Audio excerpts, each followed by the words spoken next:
Ariandri dari kelas 11 MIPA 3. Di sini saya akan menjelaskan tentang makalah yang saya buat dalam mata pelajaran fisika mengenai penggunaan kulkas sebagai penerapan prinsip kerja mesin pendingin.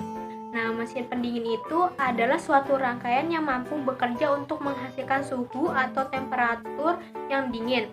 Nah, salah satu contoh dari mesin pendingin itu adalah kulkas. Nah, kulkas ini kan terdiri dari beberapa komponen.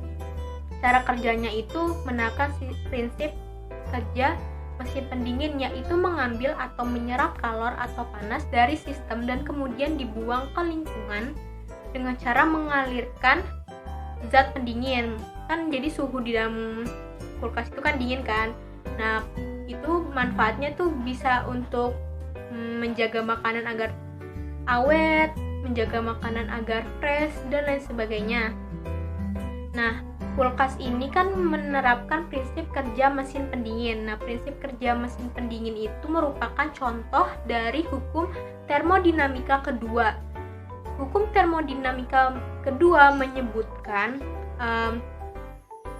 aliran kalor memiliki arah dan tidak semua proses di alam dapat mengembalikan arahnya atau reversible, dua arah bolak-balik.